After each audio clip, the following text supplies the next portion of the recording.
kemudian dibuka. Begitu dibuka, kaget beliau. Kagetnya bukan melihat Imam Ahmad, melihat bocoran dari atas. Kata pendeta tadi, sudah berapa lama ini terjadi? Lihat jawabannya, ini indah sekali. Kata Imam Ahmad, arba'ina sana, sudah 40 tahun. Jatuh pendeta itu kemudian tertunduk, lalu mengucapkan dengan air mata yang berderai, asyhadu an la ilaha illallah, wa asyhadu anna Muhammad Rasulullah.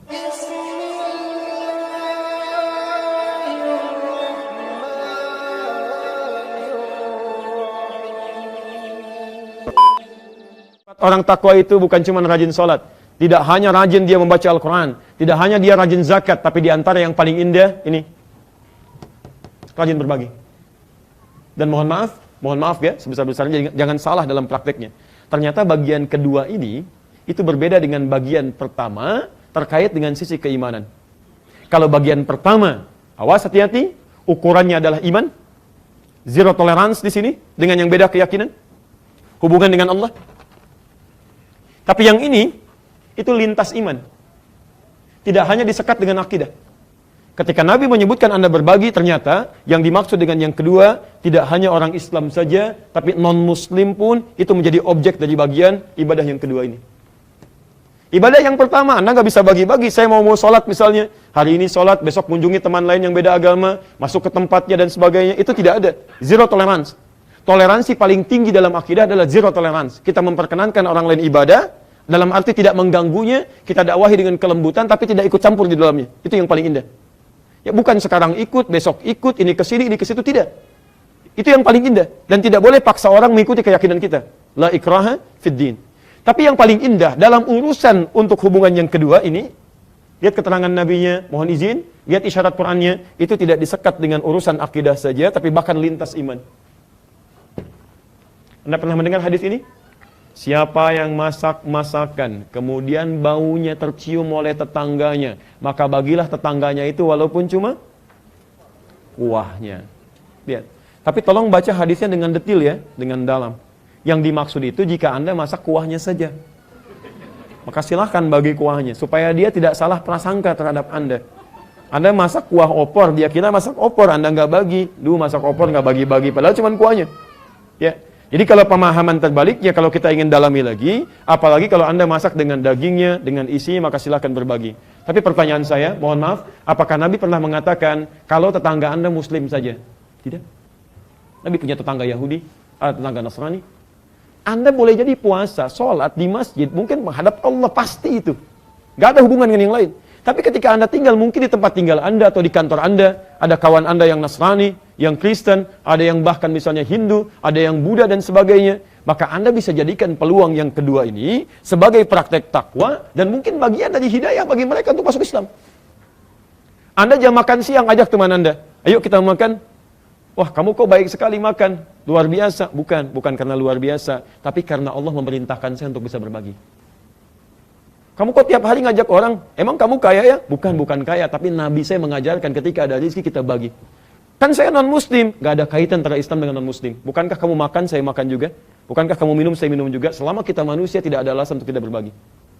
Ketika dia mendengarkan kalimat yang indah, yang baik, nilai-nilai kebaikan, tidak jadi mustahil bagi dia untuk menyukai Islam, dan di situ jadi hidayah bagi dia untuk masuk Islam.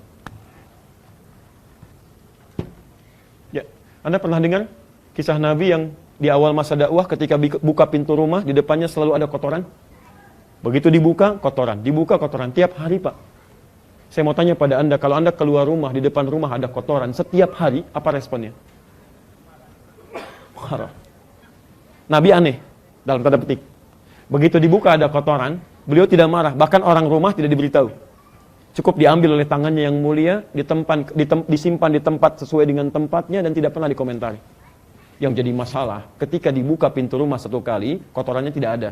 Malah bingung Nabi. Bingung. Yang Nabi pikirkan bukan kotorannya, ini kemana orang yang biasa naruh. Jangan-jangan ada masalah. Jadi ketika tidak ada kotoran, malah memikirkan jangan-jangan orang ini punya masalah. Allahu Akbar, maka barulah kemudian beliau mencari, menelusuri ini siapa orang ini. Ketika ditemukan alamatnya, diketahui dari tetangganya, ya fulan, ya Muhammad si fulan sakit, innahu marid.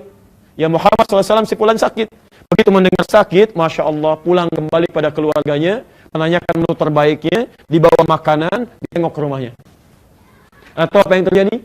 Begitu dibuka pintu rumahnya, kelihatan Rasulullah SAW, orang ini agak merasakan sungkan, khawatir, dikira Nabi akan marah. Yang paling indah, Nabi tidak pernah mengatakan kalimat-kalimat yang bahkan mungkin bisa dikatakan. Tuh kan, gara-gara naruh kotoran kan jadi begini. No.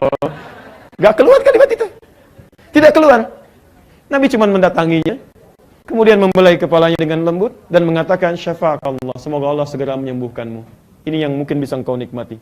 Dan tahu apa yang terjadi? Tidak ada kalimat keluar dari lisan orang tadi, hanya air mata yang mengalir dan mengatakan, dengan berarti dia katakan, dengan syahdunya dia katakan, "Asyhadu an la ilaha illallah, asyhadu anna Muhammadar Rasulullah." Dan banyak hadis tentang ini, banyak. Ibu kenal Imam Ahmad bin Hanbal? Kenal di mana? Saya tahu apakah ngantuk atau bingung ya, Imam Ahmad bin Hanbal kenal, luar biasa. Imam Ahmad bin Hanbal itu di antara muridnya Imam Syafi'i, lahir tahun 164 Hijrah.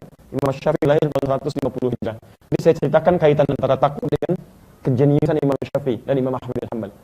Imam Ahmad bin Hanbal itu saat jadi mufti, saking sederhananya, itu tinggal di flat. Ya. Flat beliau itu di bawah, di atasnya itu seorang pendeta, Bu. Mohon izin, toilet si pendeta itu di bawahnya persis kamarnya Imam Ahmad. Di posisi kamarnya Imam Ahmad, di atasnya itu toiletnya, tandasnya si pendeta tadi. Yang paling menarik, toilet ini bocor. Persis ke kamar Imam Ahmad. Ya, di depan kasurnya itu, persis ke situ. Allahu Akbar. Beliau tidak mengeluh, tidak mengetuk pintu tetangganya, tapi cukup kemudian mengambil bejana semacam ember, ditaruh di situ. Satu kali beliau sakit, tersebar informasinya, sehingga si pendeta tadi mendengar dan ingin menengok Imam Ahmad. Mustahil seorang pendeta, beda keyakinan dengan Imam Ahmad, mau menemui tetangganya kalau Imam Ahmad tidak membangun hubungan baik dengan tetangganya. Turun ke bawah, tiba-tiba kemudian dibuka. Begitu dibuka, kaget beliau. Kagetnya bukan melihat Imam Ahmad, melihat bocoran dari atas ke bawah. Kata beliau, "Ya Imam, mahadi. Imam, apa ini?" Kata Imam Ahmad, "Hadi fajwah, ini bocor." Masya Allah, ini bocor. Lima lam tukhbirni, kenapa engkau gak kabari saya? Kata beliau, "Lima ut'imul jiwar. Kalau saya bisa kerjakan sendiri, kenapa saya mesti repotkan tetangga?" Kata pendeta tadi, "Sudah berapa lama ini terjadi?" Lihat jawabannya, ini indah sekali. Kata Imam Ahmad, "Arba'ina sana, sudah 40 tahun. Tidak mengeluh, tidak ada persengketaan, tidak ada perselisihan, tidak marah, beliau kerjakan dengan tangannya. Apa hasilnya? Jatuh pendeta itu kemudian tertunduk, lalu mengucapkan dengan air mata yang berderai, "Asyhadu an la ilaha illallah, wa asyhadu anna Muhammadar Rasulullah." Coba kita cek sampai hari ini. Imam Ahmad, hafal Quran, hafal hadis, orang mulia, pengikutnya banyak, dekat dengan Allah, ya mendapatkan satu hal, ujian dalam hidupnya 40 tahun tidak mengeluh. Anda bukan imam, jadi makmum kadang-kadang, gitu kan? Silahkan cek, hafal Quran tidak, hafal hadis berapa. Baru masalah sedikit sudah marah, ya. Barangkali dari masalah itu jadi hidayah untuk orang lain. Halo? Ini satu nih. Silahkan Anda cek, banyak hadis tentang itu. Pernah dengar hadis ini? Jika Anda punya satu pepohonan, kemudian buahnya melewati pekarangan orang lain, masuk ke pekarangan orang, maka buahnya ini hakun mushtarak, hak bersama antara Anda dengan penghuni rumah itu. Pernah dengar? Di rumah Anda ada pohon mangganya ke tempat teman Anda di sini. Itu kalau ada buah Anda masuk ke pekarangan teman Anda, walaupun dia non-muslim, Anda harus sampaikan kepada dirinya sebelum dia minta izin. "Mohon maaf Pak, Ibu, itu ada mangga sampai ke pekarangan Bapak dan Ibu." "Oh, punya Bapak ya?" Bukan punya saya, itu punya kita bersama. Nggak usah minta izin, kalau sudah matang Bapak Ibu pengen petik aja. Kok begitu? Aturan dari mana? Aturan dari hadis. Nabi mengajarkan pada saya untuk saling berbagi atas nikmat yang kelihatan oleh orang lain. Indah. Begitu dia ambil, dia petik, dia tahu keindahan Islam, tanya pada Anda, bisa masuk Islam. Tapi besoknya ayam Anda main ke tempat dia. Itu jadi masalah. Dan dia belum tahu hukumnya kalau ayam beda dengan buah. Masya Allah. Luar biasa.